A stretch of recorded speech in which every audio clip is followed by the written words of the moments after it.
Houston, we have a problem. This is bullshit. I'm not listening to this. You are insane. No, you're insane. You simply do not have time for this crap. I'll use small words that you'll be sure to understand, you warthog-faced buffoon. You shut your foul mouth! Yeah, that's my message to you. Fuck you and kiss my ass. You were just dumb in a bag of hammers. What you just said is one of the most insanely idiotic things I have ever heard.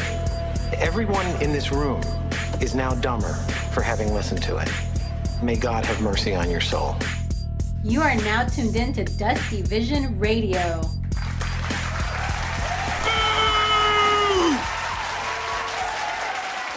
Dusty Vision Radio, Super Audio Network. What up, Dre Day? What's up, my guy? How you doing? I'm doing okay, man. I'm doing okay. I have to start off a little bit serious today, Dre. You know I like to start off jokingly sometimes, but today I got to start off a little bit serious. Okay.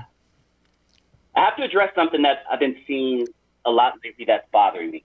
I'm seeing a lot of my people attacking and assaulting street vendors. Why? Latino street vendors specifically.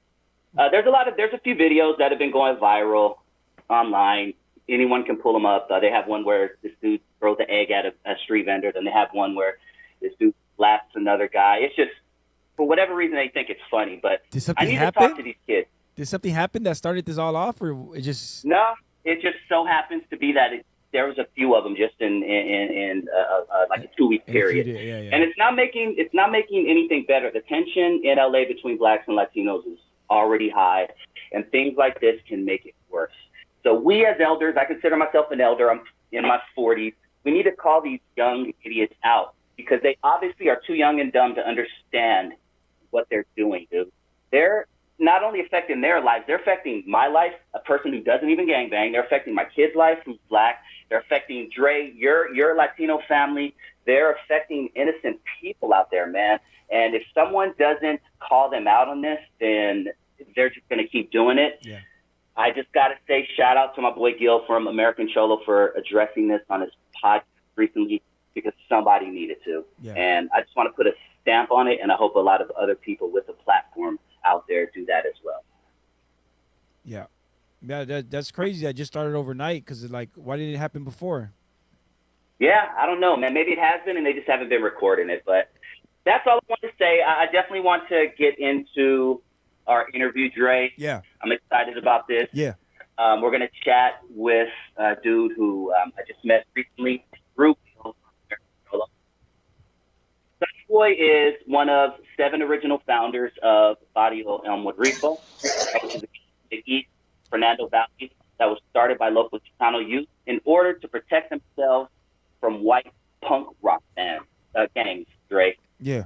It started out as a neighborhood and soon became the first in the valley to get the modern-day injunction. And on the line, we have one of the founders of Elmwood Repo, ladies and gentlemen, Sonny Boy. What up, Sonny Boy? Hey, how you doing? Thank you for the introduction. Yeah, thank you so much for joining the show. I got a chance to watch some of your interviews on American Cholo, and I got to say, man, I'm really excited about this. Let's jump right into it, my man. Sure. Now, your hood is Barrio Elmwood Repo, and where exactly are you guys located? In the city of Burbank. Okay. And to the best of your, well, I guess to say to your knowledge, because you are one of the founders, when did your neighborhood start? About 1982. 82. Okay. So one of the, because Latino gangs have a very long history in Los Angeles. Some gangs go back to the 30s and 40s when we're talking about like Monton, 14 and things like that. So that's a relatively newer gang, even though that was, almost 40 years ago. Yeah. Now, is it true that you guys started, and maybe you can explain this, but is it true that you guys started to protect yourself from white punk rock gangs? Yeah, it was, Burbank's a pretty racial city. Back when I moved in, I think there was about 10, 15, 16 Mexican families in the whole city. As far as my side of the city where I moved to. Mm-hmm. I think there was one black family and there was a lot of whites. So the whites got a punk rock group together, and they actually had a couple Mexicans in there and a black that used to write swastikas. But these kids were really confused. They were really confused. Um, these kids used to drive around in their trucks because they all had money. These kids, Mm-hmm. some of them, they were a lot older than us, so they had money and they had cars, and they would drive around the junior highs and catch Mexicans walking down the street and beat them up, kick them out of the parks, wherever they can run around them. They were gonna rush and attack Mexicans. Mm. And around that time, I started to run around with a guy that grew up on Elmwood. He was born, raised there, and I started to run around with him. And I knew it was a little rough part of town. That was a little rough area right there. There was a lot of different gangs there, a lot of different people out there partying right there because of the girls, and they would bring like guys from 18, White Fence, Avenues, Frogtown, Tunerville. There was 100 different gangs there. Yeah. And when we started to run together playing football and stuff, we started watching each other's backs. And that's where my neighborhood originated from, doing that kind of stuff. Okay. Now, how old were you around this time? I want to say about maybe I want to say about 15. Me myself. Okay. I was actually running around with the gang in East Los Angeles at the time, and my intentions were to get into that gang, but I never did. I didn't get into it. What gang my was that? neighborhood started in 97. Excuse me? What gang was that? I'm just curious. Avenues? Okay. Big gang, yeah. Big. Yeah. Okay. And so you guys started the gang to. Did it work? I mean, did the white dudes stop messing with you guys? Yeah, well, our original thing was, okay, we're gonna protect ourselves against these white boys.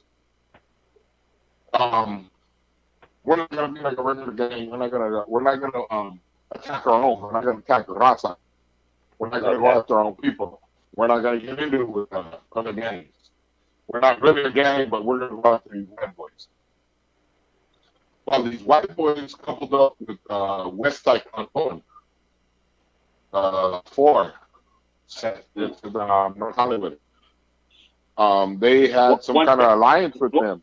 1 second, Sonny Boy. 1 second, Sonny Boy. Hold on. Sure. What's up, Dre? My producer. Okay. Hey, you know what, Sonny Boy? It sounds like your signal is getting a little bit messed up. Can you hang up and we're going to call you back in like 20 seconds? Okay. Yeah, wherever you were at the beginning sounded perfect. Like, you could, sorry, dude. I'm sorry to be so particular. But if you could stay wherever you were at the beginning of the interview, it sounded perfect. You calling it back, Dre? Okay, cool.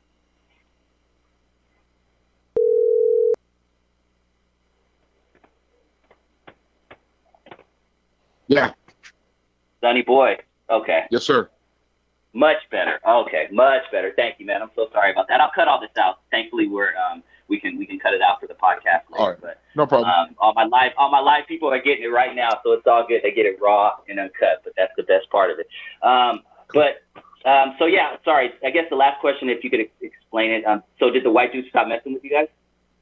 Well, like I said, the original thing, our original plan with the guys that played football and ran around with us was we were going to protect ourselves against the white boys. Mm-hmm. And if it came down to it, we were going to go at it with the white boys, but no other Hispanic gangs. Wasn't like we were planning to be a gang. Now, these white boys had some kind of alliance with West Side Canton in North Hollywood. So one day we were walking to actually get chips and sodas or something because we were too young to buy beer. So we were walking to the gas station. I see some guy from Canton that my brother actually knew that grew up around us. So I knew where he was from. But to me, he was just another gangbang. I wasn't really tripping on him. So I walk by, he says hi, I say hi, I shake my head, nod at him, like, what's up? Like three of us. About a half an hour later, this fool rolls up with a bunch of fools. Calling us out and banging on us. And one of my homeboys took flight, and that's where it started. It just kept going after that. It was like, all right, you want to come out there? We're going to come right back at you. Mm. Yeah. Yeah, I'm assuming those white gangs are non-existent nowadays. There's probably no white gangs in Burbank, right? Other than police. Yeah. Yeah, it wasn't really an intention until later that we really decided to get serious with things as far as being a gang. Mm-hmm. And of course it was because of a girl. Yeah, how so? Because originally my neighborhood was called Burbank Executioners. And the reason we called it Burbank Executioners was because that was a football team that we had made up that we were playing. So we didn't know, like we weren't planning to be a gang, so it was Burbank Executioners. It wasn't until later when, we'd be posting up all G'd up, all gangstered out, and girls would drive up, and they were like, hey, where you guys from? And they were like, oh, we're from Burbank Executioners. And one time these girls laughed at us. They're like, oh, wow. Hey, we're going to have to change the name, dog. we already kicked it on Elmwood, so we changed the Executioners to Elmwood. Damn, that's so funny, man. That's a great story, dude. What does the Rifa mean? Because there's a few gangs in LA that have the Rifa title. What does that exactly mean? Rules. Barrio, neighborhood, Elmwood rules. That's what it stands for. Gotcha. Okay. Gotcha. And you guys have the 13 tag as well on the end, right? Yes. Okay. For my white friends out there, to signify, their alliance to Miami, I guess is the best way to put it.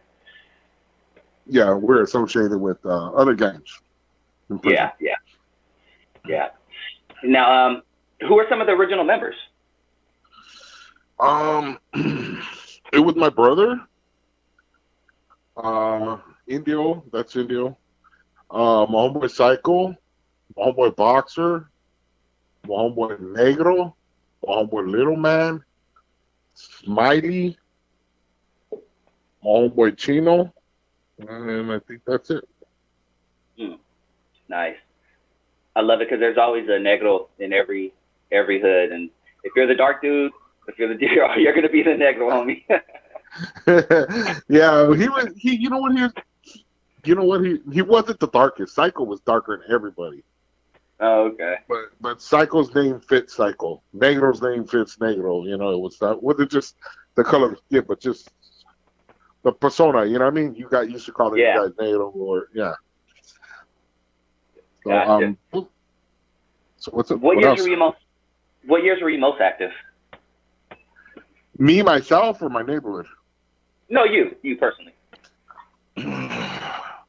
I was probably most active between 1985 to 1992 when I got cracked. And then when I came again, but that was like fairly quick. I realized that I was already older. They say time stops when you're in prison. So I was gone for 8 years. Yeah, I had a life. So in '92, you were convicted and sent to prison. What were you convicted for, or what were you convicted of, I should say, and how long was you said 8 years. So what were you convicted for? Oh, okay. Originally, I got 36 to life. I got convicted of a murder, attempted murder, 12 attempts, 12 assault with a deadly weapon. And then after trial, everything was 6 assaults, 1 attempt, and 1 murder. So I got 36 to life. As I went through appeals, the murder got dropped. Um, the attempt, they kept me on the attempt, but the other assaults got dropped. So by the time everything was said and done, I had gang enhancement, gun enhancements. I didn't completely get off on appeals, but I got the majority of the knockdown. Mm. Damn. And I know this, just from knowing your story, you had already did some time in county. But what was it like stepping into prison for the first time? The first, I got a couple of good stories about that. Okay, when I got shot up to Delano reception, and they put me in D3, which was everybody had pretty much like 3 or 4 years. 2 years, 16 months. Some people were just getting what they call turnaround, where they get right out right away. I was the only one with a light term. For some reason, I got put on a bus with nothing but people that had little time. I was actually supposed to be on a bus with everybody had a lot of time. But for whatever reason, they put me in the wrong bus. I landed up in Delano. I walked into the reception R&R, off the bus. They took my cuffs off me, told me to strip out, and to go in the cell. As soon as I went into the cell, they locked it. So I'm like, okay, this is something new. I didn't know. I didn't know what was happening. So I started to notice everybody else coming in. And they were going into a separate cell. And they were handing them clothes. Here's your clothes. But me, I'm butt naked. I'm like, okay, what the hell's going on? So I want to use the restroom. And so I go to flush the toilet. The toilet don't work. What the hell? What's up? And I tell the cop, hey, the toilet's not working. Can I get some toilet paper? Because they didn't even have toilet paper. And he's like, no, we'll be in there right now. SSU's going to talk to you. Special Service Unit. He goes, so the toilet's got to be off. So as soon as they get in there, SSU come in and they start questioning about who sent me. I told them the Los Angeles County Sheriff sent me. Who the fuck do you think sent me? Excuse my language. I told them, who do you think sent me? And they go, well, you weren't supposed to be on that bus, so you guys pulled some strings to get you on that bus. I don't know what the hell you're talking about, dude. They sent me up here because I got busted and I got to do my time. So they took me from there and they x-rayed my ass. They went in and made sure that I had nothing in there, and I actually did it. I didn't have nothing in there.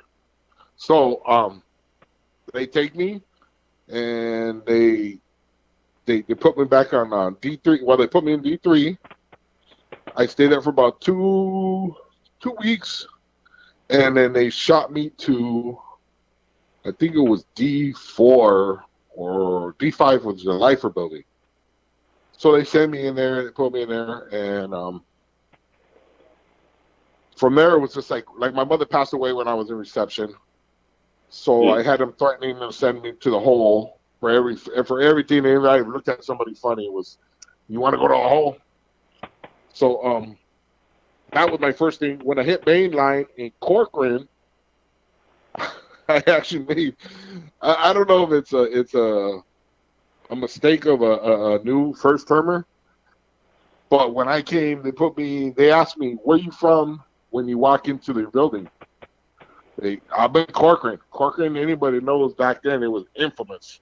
There was a yard B, there was a level 4. So I walk in, and there's a podium right in the front when you come through the gates, the doors. Well, it's cages. So I walk in, and they tell me, where you from? And I told them, I ain't from anywhere. And mind you, they just gave me 15 years for saying I'm from Elmwood. So I wasn't about to tell anybody I'm from anywhere else. You know what I mean? Okay. So, I'm young, I'm dumb. I'm like, nah, I ain't from anywhere. She goes, well, are you a northerner or are you a southerner? And I told him, I told him, I ain't from anywhere. He goes, well, where were you born? I go, I was born in Los Angeles. He goes, then you're sureño. He goes, but since you fuck with me, I'm going to fuck with you. Whatever, dude. So he puts me in the cell 202. That's upstairs. It's the second cell.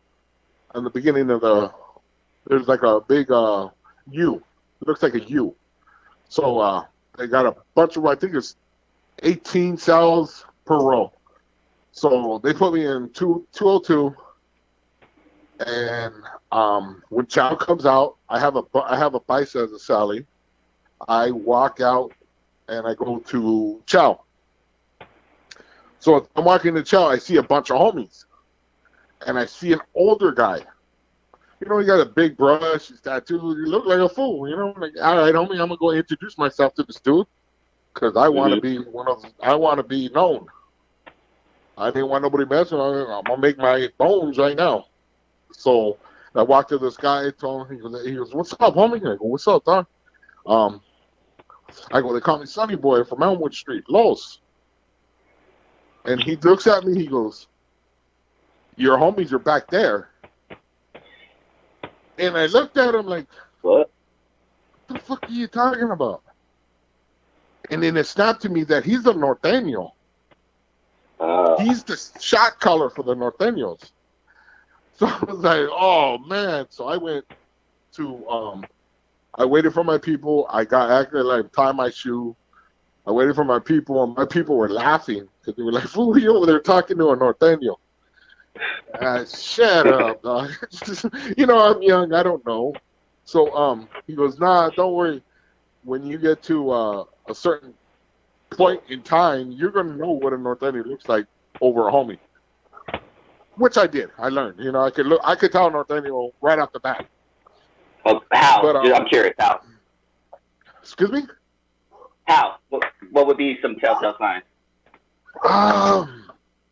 The way there is a little tweak, a small tweak of their personality different from un sureño. A norteño and a sureño, there's a little tweak that's different. And it's hard to describe, but if I look at someone for a second and they say something and they move a certain way, I know they're norteño. Right off the bat. Okay. That makes sense. Corcoran, huh? Go ahead, keep going. No, I was going to tell you, Corcoran, I stayed there about 9 months, and they moved me up to Centinela. And that's where I really did all my time, a lot of my time. Yeah. So most people would think that when you get in there, that all the Latinos band together, you know, all the blacks band together, all the whites band together. So that's not necessarily the case.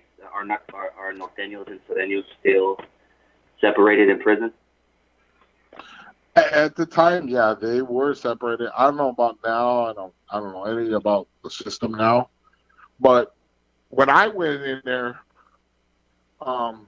it was strictly forbidden for somebody like me to talk to a norteño. I was actually because when you're on a level 4, and I didn't understand when I first got in the potential. See, I used to listen to a lot of older guys. They tell me, as soon as you hit the joint, you get yourself a knife and put in your work. I was like, okay. That's not true. Because when I went to level 4 and I tried to do what they told me to do, I got checked pretty quick. It was like, hey, we all got to live here together. Don't start nothing you can't finish. And if you want something to do, we'll give you something. Other than that, shut your mouth. Yes, sir. Interesting. Okay. Damn. It's you know, a level 4 is more serious than any other yards. 3s are serious too, but I think people understand that in the 3s and 4s that there's more potential of an explosion than on a level 1 or a level 2. So people are more cautious about what they do because they know how serious it can get. Yeah. So you went in 1992. That was a big year in LA, probably the most homicides we had, I think, in history. Gang homicides was in 1992. And not only that, an interesting movie was released that year or the year after, but I know it was 92 or 93. It's American Meat. And you obviously didn't see it when it first came out. Or I don't know, maybe you did. Maybe prison has a hookup like that. But I'm assuming that you've seen it, and when you did see it, how close is it to reality of what you saw in prison? I was actually around when they were making American Me because I lived in East Los Angeles. I actually lived right a couple houses down from when the bench that he got arrested on for having the heroin, the balloon. Hold on 1 second, Sonny Boy. Yeah, sorry, you're breaking up a bit, and it sounds like a really good story. So if you could start that story over, that would be awesome. Okay, I lived a couple houses down from the bus bench he got arrested in the movie for the heroin. Ah, okay. So I actually watched a little bit of the movie. My car was actually in the movie, but they took it out. I guess I don't know. They never showed that scene. They were driving through because I had a '67 Impala. So my car was actually in the movie, but then whatever reason they took it out. I didn't see the movie until actually that was one of the first movies I wanted to see when I got out. Was that in, Blood Out. As far as the story, I don't know. It's a Hollywood movie. I didn't feel one way or another about the movie. Mm-hmm. It was kind of like, all right, I'm learning the same as you are when I'm watching that movie. I didn't get involved in stuff like that. I didn't participate in stuff like that. It's like, hey, you know what? That's out of my league. Mm-hmm. Yeah. As far as them speaking, I understood what they were saying. I understood that what was going to happen a little bit when watching the movie. I know what's right and what's wrong. There is a movie that does. I did watch when I got out. Was I think it was a couple of years after I got out that it came out. It was called what is it called? Felon with Val Kilmer. Okay. Now, if you want to know what prison feels like, that's what prison feels like. It takes you through all the emotions. That's the most realistic prison movie I've seen. Huh. Okay. I'm have to check that out. Felon with Val Kilmer. Yeah, The Felon. Good looking out. Good looking out on that. I want to kind of keep it on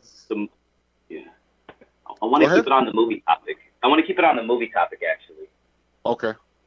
There's been some very influential gang movies in the past, 30, 40 years. And I want to ask you, how impactful do you think movies like Colors and movies like Boulevard Nights and things like that were to spreading gangs across the country? I think it has the reverse effect of what they expect to happen. I think they go in there to discourage gang members, but at the same time, I think they're actually promoting and glamorizing it because that gang life is not. Don't get it wrong. There is fun. I've had so much fun. It's not even funny. But the sorrow of it, the bad part of it, outweighs the good part that's ever happened. The fact that my best friend, is gone. You know what I mean? My best friend another one is in a wheelchair. Actually, two of them. People passing away. It's the sorrow, the bad part of it is far outweighs the good part of a gang. So, and I think in the movies they portray that this is glamorizing, and it's not. These are kids. These are kids out here getting killed. This is not if they approach it, they need to approach it a whole different way. Yeah. God, that's such a good point, man. They such got a a good thing point. called machismo, and it's like being macho. And they Yeah. always patrol that. They always portray that machismo when it comes to raza and gangs or even black gangs. The machismo part of it. But Hmm. in reality, these are kids if you really think about it. These guys are 15, 16, 17, 18, 19, 20. They're kids. Hmm. You don't realize they're kids until you're already older and you're like, man, I was just a kid when I was doing that stupid stuff. But see, that stupid stuff comes with serious consequences. Hmm. Prison, death. Um, so I think it glamorizes the gangs, and I don't think they should be doing that. Yeah. No, as a 42-year-old man myself, I 100% agree. You touched on something that I want to go a little bit deeper into. If I can have you for maybe 5 or 7 more minutes, is that cool? Sure, no problem. Oh, thank you. I appreciate it. Do No. you think the average gangster, or OG or veterano, who's been through what you've been through, do you think they suffer from PTSD? I'm positive of it. Um, I personally I have been diagnosed with the PSOT or whatever, post-traumatic stress. Um, I personally I've been seeing a therapist for 2.5 years now. And prior to that, when I was a kid, since I was I think about 7, I've been in therapy all the way until I hit prison. Then I was off therapy. I got off. I wasn't in therapy for many years until about 2.5 years ago. And it was because when I get angry, and it started to get worse as the years went on without me um, addressing that issue of post-traumatic stress. My ideals, my thoughts were a lot worse than before, and I was lucky enough to see it. Um, I would get angry with somebody over the smallest things, but me wanting to react to them was so far worse. You know what I mean? And it was always um, way overboard. All of them were going to give me a life term. So yes, the PST or PLOST, whatever, this post traumatic stress is Yeah. a real thing as far as us. It only gets Yeah. worse as you get older, though. I think And you that's know why a what? lot of huh? It's Excuse me. positive that if there's one thing that's positive about it, is that you're seeking therapy. Because I would say not, or you have, because 99% of our people don't seek therapy. They think it's a sign of weakness. Well, I'm gonna tell you. I'm gonna let you a little bit on my personal. I've been here the whole time for my daughter. I wasn't here the whole time for my son. So there's a little bit of space between me and my son. He holds grudges towards me. And I can't blame him. I was gone most of his life. And he's already at the age, now he's already 30, but he was at the age of rebelling, you know what I mean? Doing things and saying things and acting like a man. I'm a man and this, that, okay. Trying to test his limits with me as far as being a man, like man of the house. Now, during this process, which is a normal thing, um, I started to get thoughts in my head. And it wasn't like, okay, I'm gonna kick his ass. No, it was like, I'm gonna murder this guy.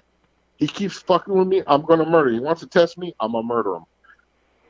And I I caught myself. I was like, what the fuck am I talking about? This is my kid. Wow.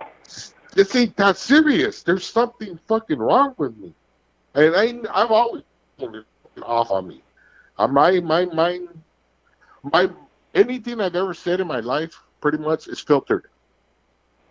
I will never tell you exactly what I'm thinking. And the reason being is because I know my thinking is off. So I always kind of try to think before I say anything. And when I realized what I was thinking about my kid, I was like, you know what? I got to get help. Because if I don't, I'm going to kill somebody. It might not be him, but it's going to be somebody else. I got to get some help. So I went out of my way and I found help. And since I found that help, my aggression level has gone so far down. And out of all those years I had the therapy, I never gave it a thought. I never tried it. I just sit there, yeah, okay, whatever. Because they used to take me to free Kentucky Fried Chicken when I was a kid. They would take me out to restaurants to talk to me. So I was getting the food. I'm getting whatever. It wasn't until I think about a year ago what we feel like, well, my therapist and me figured out what has made me the way I am. I had a uncle that was very abusive, physically abusive. He would just hit me, slap me, call me a bitch, and it affected me. It was like, I'm never gonna be a bitch to somebody. So you wanna call me that name outside my name, I'm gonna hurt you. It's, that's the way my thought process got. And it was because, and I never even thought about it until he passed away and I heard about it. And when he did, I was actually upset because somewhere inside my head, I was thinking, when I see him, you know what I mean? I was like, I'm going to pay this fool back for everything he ever did to me tenfold. But it was the fact that I when he passed, I broke down. I was like, hey, what the fuck? He got away from me. He got away from me. It was just, but it wasn't until then that we realized what my problem was, why I was the way I was, the aggression I would take, and why I would snap. And I guess that was a piece. And then it didn't help that my parents were heroin addicts and fighting on the streets and bumperjacking people and, fighting over dope, bringing people out that had passed away, bringing them back. I learned that I still about 8, 9 years old about shoving ice cubes up somebody's butt to bring them out of an overdose. Wow, dude. Fuck. You're not supposed to know that at that age. Wow, dude. So no bullshit, homie. No bullshit. You got me over here like not on some bitch shit. You got me almost fighting back tears, dog. That's crazy, man. My life, I never really had a childhood because my life was always mom, dad, or getting loaded. Something's gonna pop off. I gotta get busy, do whatever I gotta do. It's always been like that my whole life, and that's why, like with my kids, I try to be. You be a kid as long as you can. You enjoy life as much as you can.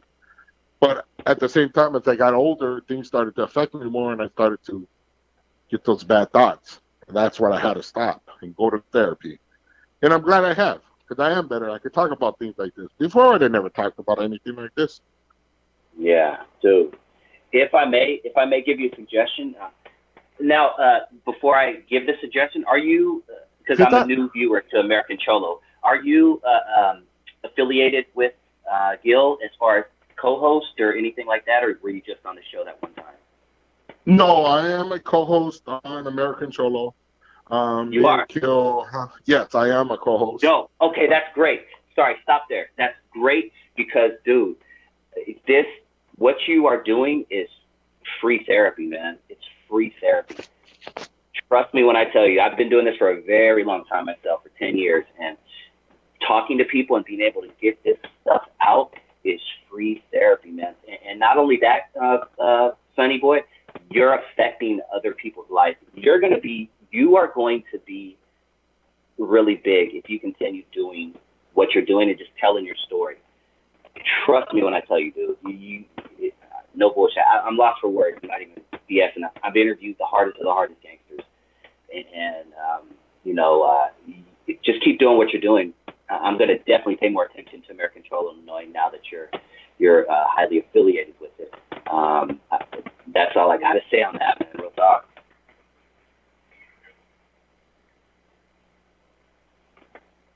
You there, Sonny boy? Did I just? Oh, damn it! Did we lose him, Dre? Oh.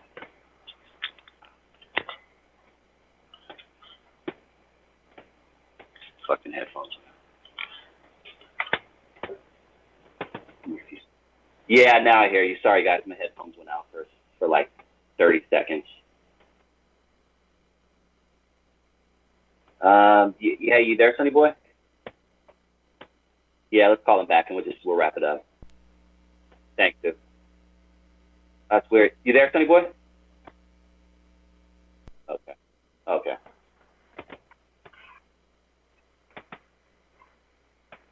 Yeah. Yo, can you hear me? Yeah, I can hear you fine. I'm sorry, we gotta love technical difficulties. Where did you hear me leave off? Because I really want to make sure you heard what I said about you. Yeah, no, I heard everything word you said about me. Thank you very much. Oh, I appreciate that. cool. I was telling you that actually there was a kid over in Houston that I helped get out of his neighborhood. That I opened his eyes. Dude, and me trying to help him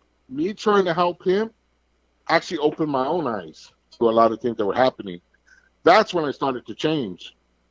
Wow. And Gil is actually from a rival neighborhood back in the days. Blood enemies.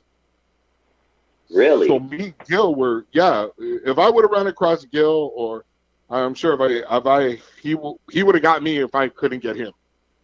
Wow. Somebody would have got Wow. And now you guys are making magic happen. I get backlash from my own neighborhood. Some of my homies, not all of them. So a lot of my homies are on a positive tip. But I do get it from some guys that they don't like it. But it's usually those people that never did anything. They were just acting tough, you know? Mm-hmm. So the ones that actually were the ones that were riding, doing things, they were the ones that are actually supporting me. That's dope, Sonny Boy. Thank you so much for coming on the show. I would love to, have you on in person, maybe even meet up with you. I'm in LA myself, meet up for lunch or something and just chat a bit.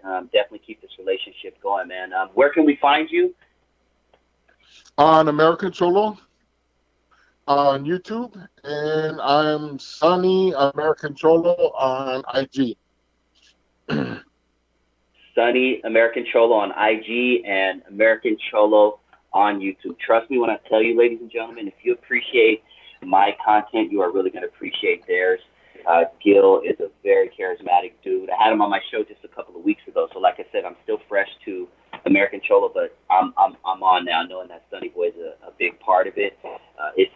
From what I've seen already, it's a dope channel, and I bet there's so much more content that I'm not even aware of. I encourage everyone out there to check it out. Sonny Boy, it's been a pleasure. You have a great night, man. I'll talk to you soon. It's a pleasure for having me on. Thank you very much. I much appreciate it. Thank you, my boy. Have a great night, dude. I'll talk to you soon. Peace, man. Okay. Bye-bye. Drizzy Dre. Yeah. I turned into a bitch there for a second. I was almost gonna cry. I thought I saw you getting a little teary-eyed. I was like, let me capture this moment. No, I was hoping you pulled the camera away from me, but you got all close and shit. I was like, God damn, man. Yeah. But no, that was some good shit. I love hearing those stories because you know what, man? I'm glad that he made it out, but it makes me realize that I had a pretty shitty life. But when I hear stories like that, I'm like, fuck, my life wasn't nearly as fucked up as a lot of people out there, dude. And I know I should humble myself, but I don't know why. I feel humble for a few hours and then I go back to being an asshole. I don't know why. Me too. Me too. Yeah, me too. It's ridiculous. Yep. I'm gonna do a live video probably and get back to talking my shit in like 30 minutes after I smoke some weed. Yeah, but I was gonna say is even though we have these issues, we're pretty lucky, man. We got a great house, yeah, we got a great wives, and we got a pretty great life. Yes, sir. Yes, sir, man. Well, dude, I can't wait to see you, ladies and gentlemen, every Thursday right here on Super Audio Network. We're not letting the pandemic start shit. We are going to keep this train rolling, Dusty Vision Radio. Make sure you guys subscribe to the channel. Check out a lot of the other dope shows that we have on this channel. We got some dope shows, man. Hell yeah. You check them out. A little bit of something for everybody. If you're a gamer, we got something for you. If you're a weed head, we got something for you. If you're a hip hop head, we got something for you. So definitely check us out.